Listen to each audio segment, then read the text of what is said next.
Bismillahirrahmanirrahim. Assalamualaikum warahmatullahi wabarakatuh. Alhamdulillah rabbil alamin. Wa bihi nasta'in ala umuri dunya waddin. Assalatu wassalamu ala asyrafil anbiya'i wal mursalin wa ala alihi washabihi ajma'in.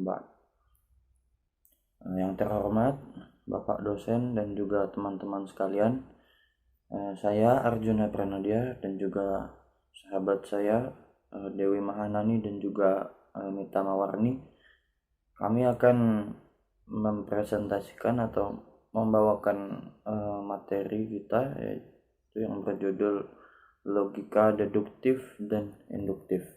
Sebelum memasuki kepada logika deduktif dan induktif, saya akan membahas tentang penalaran terlebih dahulu.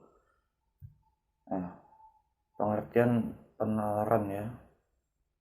Penalaran di sini adalah sebuah kegiatan berpikir untuk menarik kesimpulan dengan menggunakan logika ilmiah dan menggunakan pernyataan yang kebenarannya telah dibuktikan sebelumnya.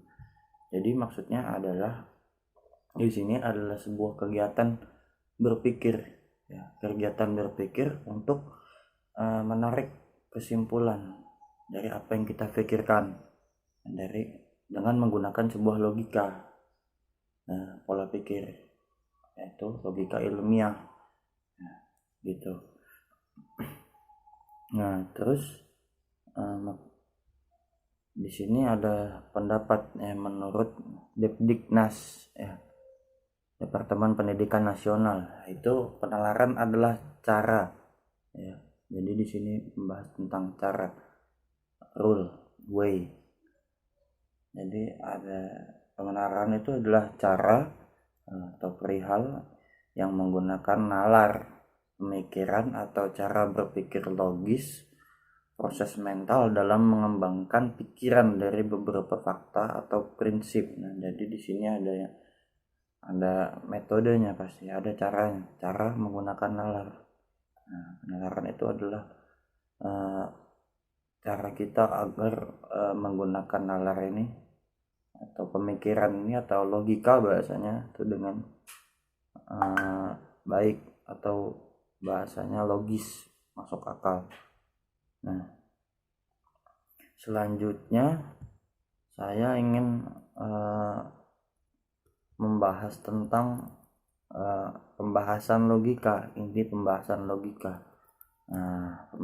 Inti pembahasan logika di sini tuh ada 3 poin. Yang pertama adalah konsep, yang kedua ada proposisi atau kalimat, yang ketiga ada silogisme.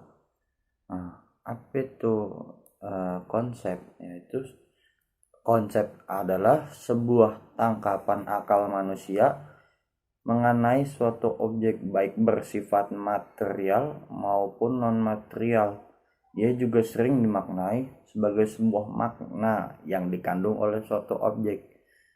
Sehingga dengan kata lain, hal ini merupakan penjelmaan atau abstraksi tentang pentafsiran atau pemaknaan dari suatu objek, yang masing-masing objek memiliki esensi dan ruang lingkup cangkupan makna. Jadi sini sebuah tangkapan akal manusia, ya, konsep. Biasanya kan kita sebelum memulai menulis, biasanya kita mengkonsep apa yang ingin kita tulis. Jadi apa yang ingin kita capai dari tulisan tersebut. Jadi di sini sebuah penjelmaan atau abstraksi. Jadi kita kayak merencanakan abstraksi tentang pentafsiran. Jadi apa yang ingin kita konsep, apa yang ingin kita capai itu dikonsep. Jadi ada target dari konsepsinya. Masing-masing objek tadi memiliki esensi, ruang lingkup cangkupan makna, ya. Jadi ada esensinya, ada ruang lingkupnya, ya, atau cangkupannya, ya, atau cangkupan makna, gitu. Konsep yang kedua ada proposisi, ya. Proposisi di sini adalah suatu ekspresi verbal dari keputusan yang berisi pengakuan atau pengingkaran sesuatu predikat terhadap suatu yang lain yang dapat dinilai benar atau salah. Jadi proposisi di sini itu terdapat 4 bagian ya. Yang pertama ada proposisi berdasarkan bentuk, ada proposisi berdasarkan sifat, ada juga proposisi berdasarkan kualitas, dan ada juga proposisi berdasarkan kuantitas. Nah, saya kasih contoh satu saja yang proposisi berdasarkan bentuk di sini. Nah, di sini ada proposisi tunggal, ada proposisi majemuk. Contoh proposisi tunggal ya, ayah membaca koran. Membaca ya. Jadi kan tadi proposisi adalah suatu ekspresi verbal dari keputusan yang berisi pengakuan. Pengakuan atau pengingkaran suatu predikat. Nah, di sini ada bentuk pengakuan, yaitu membaca, ayah membaca koran. Maksudnya apa pengakuannya? Jadi di sini pengakuannya adalah ayah bisa membaca. Jadi ayah membaca, jadi pengakuan, ada pengakuan di situ. Nah, di situ setelah proposisi itu ada silogisme. Silogisme ini adalah jenis penelaran deduksi secara tidak langsung.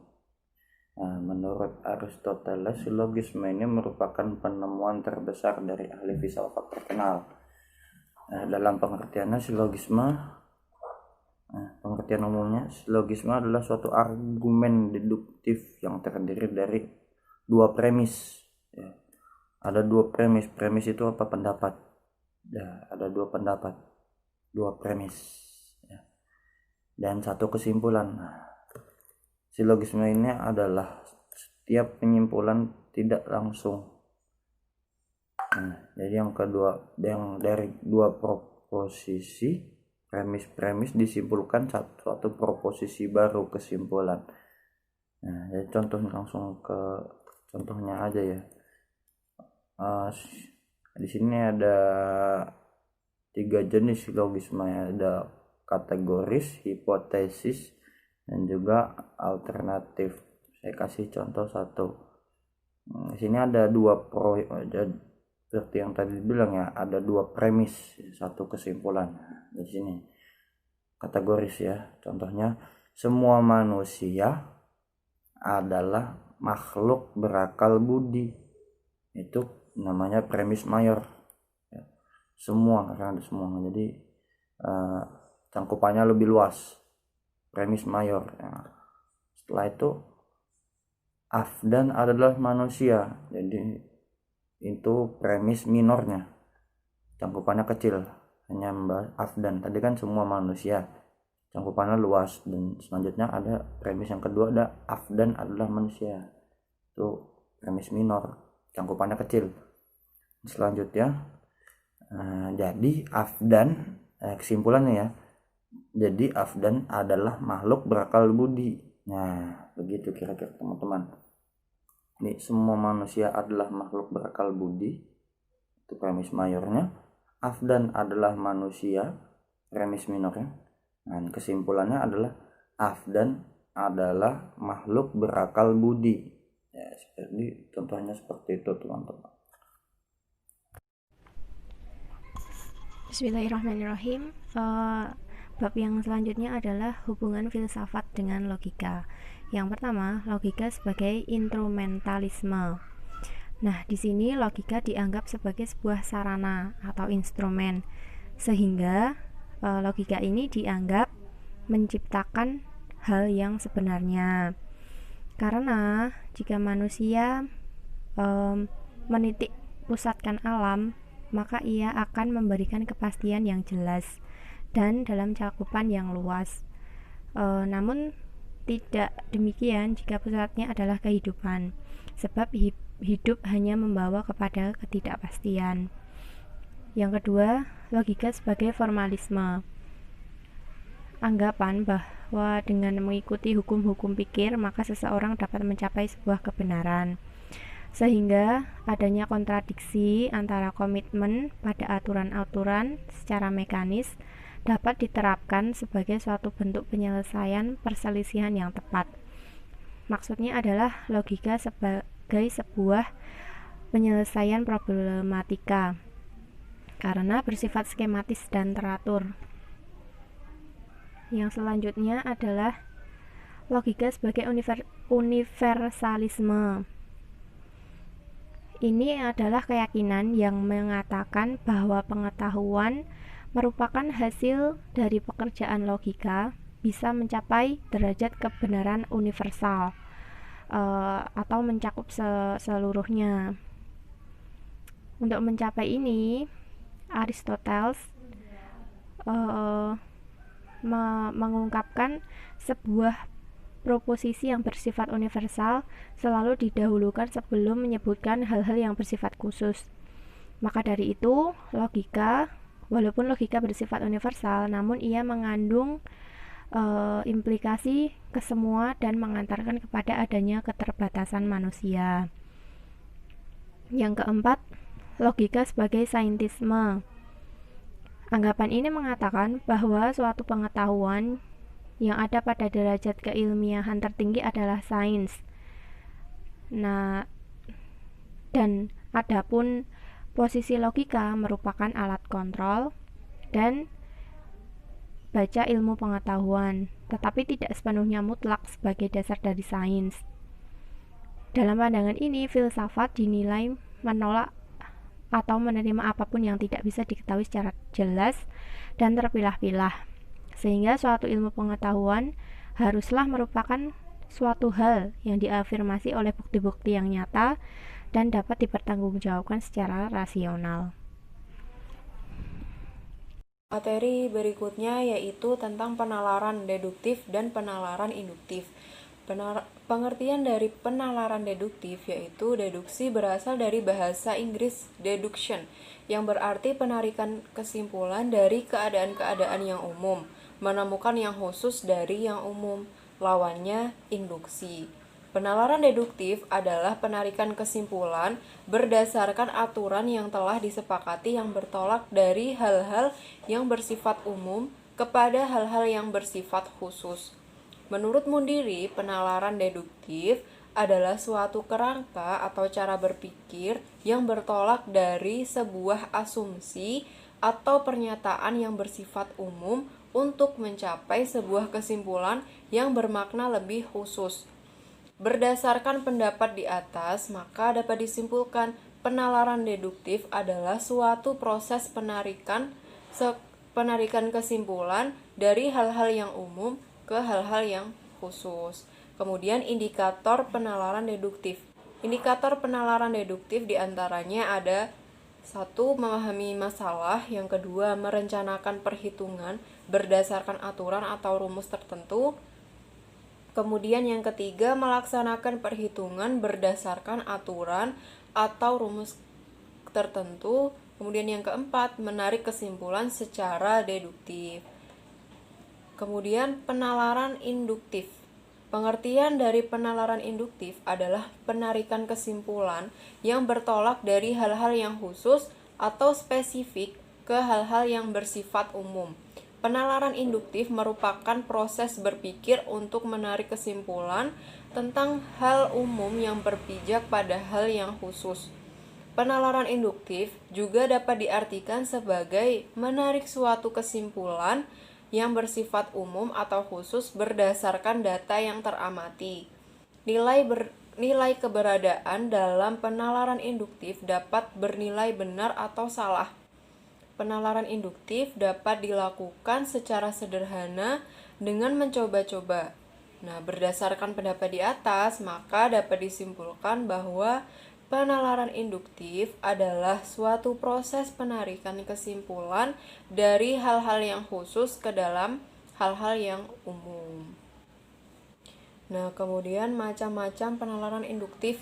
Nah, macam-macam penalaran induktif itu ada 2 macam, yaitu yang pertama penalaran analogi dan yang kedua generalisasi.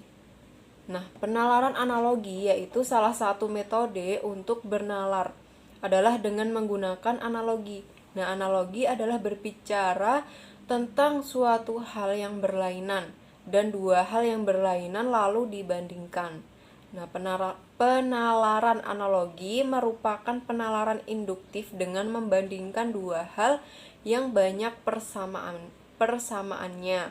Berdasarkan persamaan kedua hal tersebut, dapat diambil kesimpulan. Dengan demikian, analogi dapat dimanfaatkan sebagai penjelas atau sebagai dasar penalaran. Yang kedua yaitu generalisasi. Generalisasi adalah suatu proses penalaran yang bertolak dari sejumlah fenomena individual atau khusus menuju kesimpulan umum yang mengikat seluruh fenomena sejenis dengan fenomena individual yang diselidiki. Nah, kemudian indikator dari penalaran induktif. Menurut Sumarmo, indikator penalaran induktif diantaranya adalah 1. Menentukan strategi mencoba-coba untuk menyelesaikan masalah. Yang kedua, menyelesaikan masalah dengan cara mencoba-coba. Yang ketiga, penarikan kesimpulan umum berdasarkan sejumlah data yang teramati. Kemudian yang keempat, penarikan kesimpulan berdasarkan keserupaan data, konsep, atau proses. Demikian materi yang saya sampaikan. Terima kasih. Baik, mungkin hanya itu presentasi yang dapat kami sampaikan. Bila mana ada kesalahan, datangnya dari kami, dan mohon untuk dibenarkan. Bila mana ada kebenaran, datangnya dari Allah Subhanahu wa Ta'ala. Billahi taufiq wal hidayah. Wassalamualaikum warahmatullahi wabarakatuh.